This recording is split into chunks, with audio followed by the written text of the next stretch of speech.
Hello. I want to discuss a question that I've heard multiple times, a lot of times on various channels that I look at where I see people who are skeptics or are atheists and they're using certain arguments to disprove the accounts of the Bible and essentially try to, what would you say, dismantle the legitimacy of the Bible itself, especially the New Testament. I've also heard directly from others, some of a Muslim background, various backgrounds that have skeptically asked the question, and this is just one of a myriad of questions that will be asked, but here's one. If Paul was, the one who kind of founded many of the churches, why didn't he talk about the life of Christ? Why didn't he discuss or even write a gospel? And it's an interesting question because if you don't have a certain perspective on it, which I'm going to present to you, then it seems to be a valid question. It seems to be a valid point of contesting that, that perhaps it invalidates something in the Bible. Because Paul wrote, a good portion of the New Testament in his letters, etc. But what I want to do is go into who Paul was a little bit. I've got my 15-minute limit, and I will stop at the end approximately 15 to 20, but 15 or so minutes. And let's just dive into it a little bit. What I want to do is go into the Bible and first of all, look at Paul and what, according to the Bible, his calling was, because that actually gets to the crux of answering such a question. And let's go to that. So first of all, I'm in Acts chapter 9, and verse, let's actually pull it up a little bit and look at the whole of the chapter. Yeah, so if you start at verse 1, I hope that's clear enough for you to see. If you start at verse 1 of chapter 9 of the book of Acts. Now, book of Acts was written by Luke, who was a historian. Now, Luke is one who wrote one of the Gospels. And as a historian, it would make sense to write what you heard or eyewitness testimony of things that people said that Jesus did and taught. So it actually would make sense for somebody like Luke, who has been marked as one of the greatest historians in the history of the ancient world. So there's a lot to be said for that, but let's go on and just look at Paul. Now, Paul, whose original name was Saul, it said in chapter 9, he was breathing out threatenings and slaughters against the disciples of the Lord, and he went to the high priest, and he wanted letters from Damascus to the he would desired letters to Damascus to the synagogues, that if he found any men or women, that he might bring them bound to Jerusalem. So basically, he wanted to go take Christians prisoners.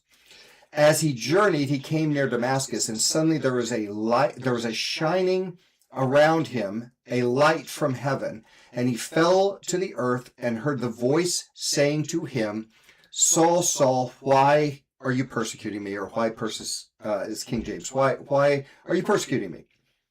And he said, "Who are you, Lord?" And the Lord said, "I am Jesus, whom you are persecuting. It is hard for you to kick against the goads."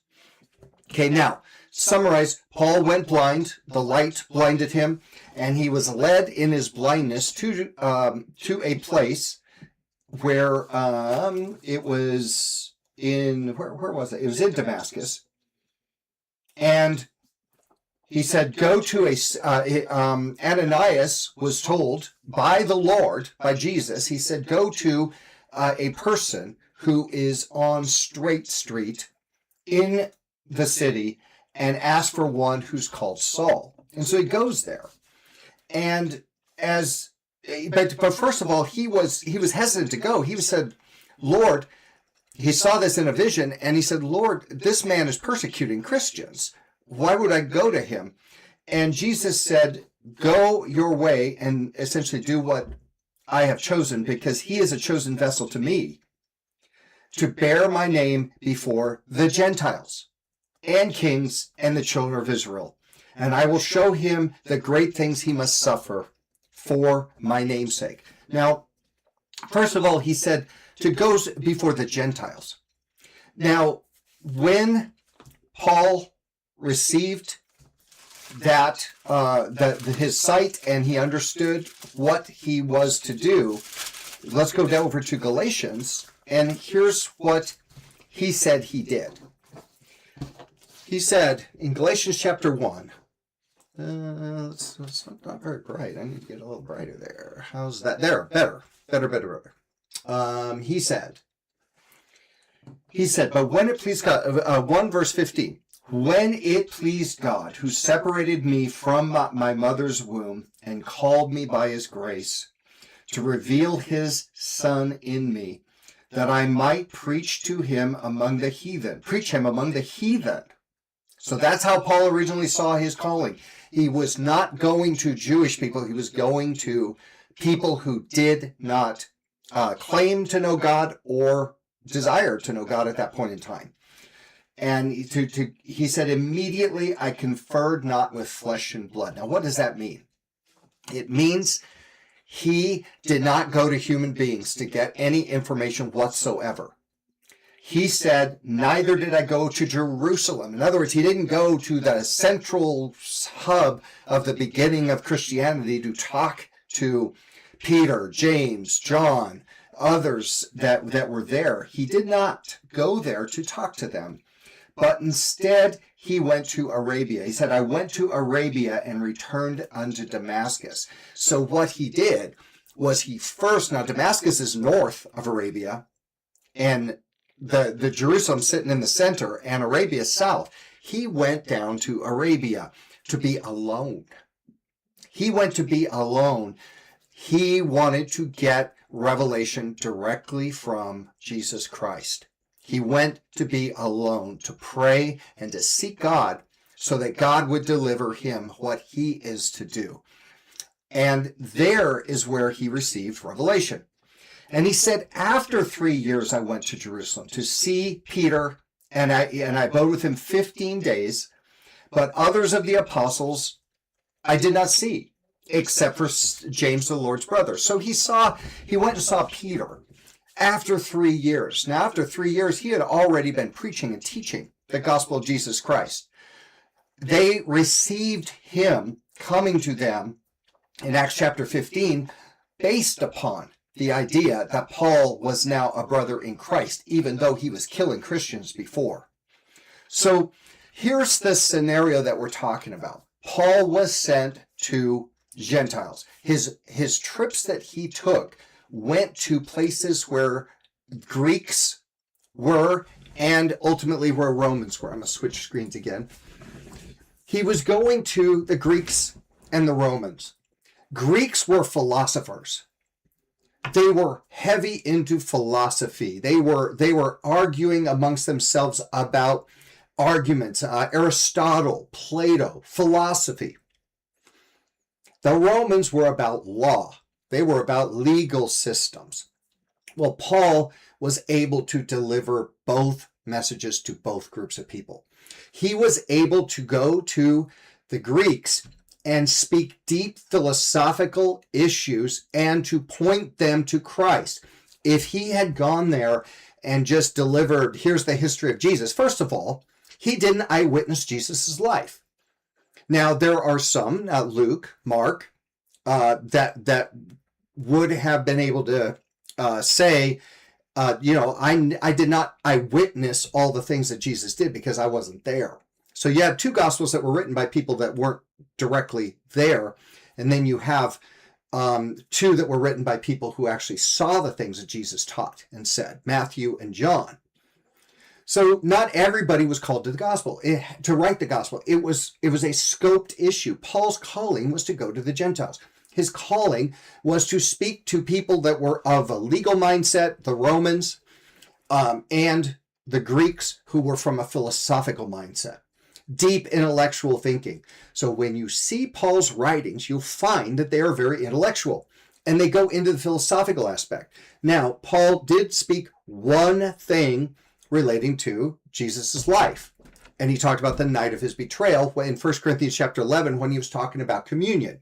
He did say that on the night that he was betrayed, and he talked about the cup and the bread, and it talking about eating of the Lord's Supper. So he did mention one thing about the life of Christ, and he alluded to the life of Christ in very general terms, meaning he was born of a virgin, and he came under the law to redeem those who were under the law. But still, you go back to the philosophical. It was more philosophical than anything else.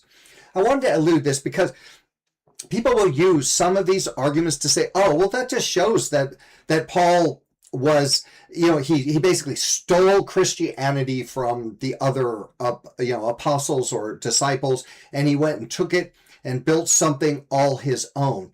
Actually, he didn't. He conferred with them multiple times in his lifetime, and it clears. He went away for 14 years, and 14 years he came back to Jerusalem and talked to and brought Titus with him, who was a Gentile, who was uncircumcised. So in other words, time had passed, and he still went back to Jerusalem, and they had fellowship. They broke bread together, and they agreed with one another. That's one of the things you see in the early churches, is the agreement that they came to about matters fairly quickly.